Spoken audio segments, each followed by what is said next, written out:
जा रहा है? देखिए, प्रधानमंत्री मोदी जी के नेतृत्व में सरकार के 9 साल पूरा होना, एक दृष्टि से मोदी जी के सरकार की ये 9वीं सालगिरह है।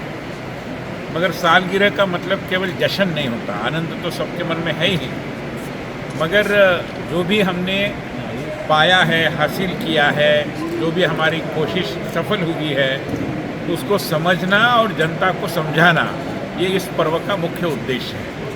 और उसके अंदर जितने सारे तरह तरह के कार्यक्रम पार्टी आयोजित कर रही है, उसी का एक अंग है कि हमारी सरकारों के द्वारा जो नया निर्माण हुआ है, जो नई पहल हुई है, जो विकास के नए अध्याय हमने रचे हैं, और जो ऐसे क्षेत्र बने हैं, जैसे कि आज इस CM राइज स्कूल में मैं यहाँ के सम्मानित शिक्षा मंत्री जी और हमारे सांसद जी के साथ उपस्थित हूँ, तो ये भी हमारे लिए एक विकास का तीर्थ है।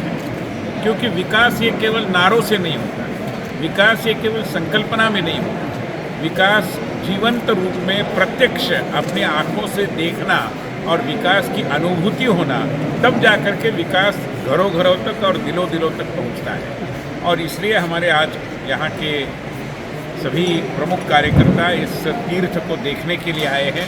ये हमारे लिए तीर्थ स्थान है, क्योंकि उसी श्रद्धा भाव से हमने इसको बनाया है। ये केवल एक इमारत नहीं है, ये केवल एक भवन नहीं है, हमारे लिए एक विद्या का मंदिर है, एक ज्ञान का केंद्र है। और मैं बहुत प्रसन्न हूँ कि जो नई शिक्षा नीति भारत सरकार ने प्रधानमंत्री मोदी जी के मार्गदर्शन में लाई है, उस नई शिक्षा नीति को एक नए परिसर में अब नए तरीके से उसका सृजन होता हुआ हम अपने आँखों से देखेंगे। इससे बड़ा अधिक पुण्य का काम नहीं हो सकता, इसलिए हमारे लिए तीर्थ का क्षेत्र है। भाई साहब, आपको नहीं लगता स्वास्थ्य के मामले में भगवान तो दिए लेकिन डॉक्टर्स हम दे नहीं पाए? देखिए, हर क्षेत्र की अपनी अपनी चुनौतियाँ होती हैं, मगर जिस पद्धति से हर जिले में एक मेडिकल कॉलेज बनाने का प्रधानमंत्री जी का संकल्प है, और आपने देखा होगा कि कैसे एम्स की संख्या में बढ़ोतरी हुई है, किस पद्धति से जनऔषधि का विकास हुआ है, तो मुझे लगता है कि छोटी बड़ी चुनौतियां तो हर जगह रहेगी, मगर उसके ऊपर मात देने की राजनीतिक इच्छा शक्ति हमारे पास है, जो हमारी संपदा है। कांग्रेस कर्नाटक का है कि भगवान बजरंगबली को लाकर प्रियंका गांधी जी ने एक नया उल्लास छेड़ने का प्रयास किया है, तो भाजपा इसको कैसे लेगी?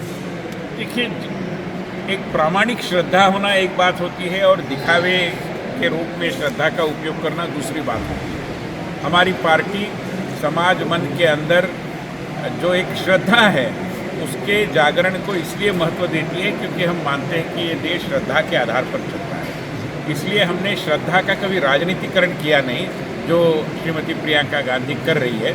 मुझे नहीं लगता कि इस तरीके के बनावटी व्यवहार से हमारे विदेश में जाकर के हमारे देश के नेता इसका वो कर रहे हैं, विरोध कर रहे हैं, तो इसमें तो कोई नई बात है नहीं। ये विदेश के लोगों को, देखिए, देश में जिनकी सुन नहीं रहा, वो देश से भागकर विदेश में जाके सुनाने की कोशिश कर रहे हैं। इसमें क्या नई बात है? वहाँ भी कोई नहीं सुनेगा।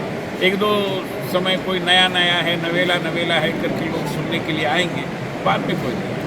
भाई साहब, धर्मांतरण को लेकर भी मध्य प्रदेश में एक नए गंभीर मामले जी के नाम से पुकारा जाने लगा है। देखिए, ऐसी तुलना करने का कोई कारण नहीं। इस विषय में मतलब झुसला फुसला कर इस पद्धति से धर्मांतरण मतांतरण करना, इसके विरोध में हमारे दल की, हमारे सरकारों की भूमिका पहले से स्पष्ट है।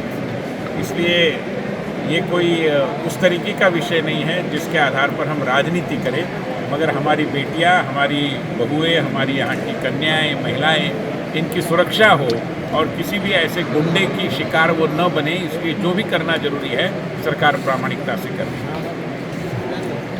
एक बार फिर मध्य प्रदेश चुनाव की दहलीज पर खड़ा है, जहां कांग्रेस भाजपा पर कई तरह के आरोप लगाती है, लेकिन हम गुलाना में खड़े हैं, जहां पर आप देखेंगे 100 करोड़ रुपए के विकास कार्य यहाँ पर बिखरे पड़े हैं। आप देखेंगे इतना बड़ा स्कूल है, जहाँ पर शिक्षा के कई नई मकान होंगे। यहाँ पर आज विनय सहस्त्रबुद्धे जी ने यहाँ का निरीक्षण किया और यहाँ की शिक्षा नीति की काफ़ी प्रशंसा की है। वास्तव में भले ही कांग्रेस कुछ भी आरोप लगाए, लेकिन मध्य प्रदेश में शुजालपुर विधानसभा में सहित मध्य प्रदेश में भी विकास तो हुआ है। खबर मध्य प्रदेश के लिए दीपक सक्सेना।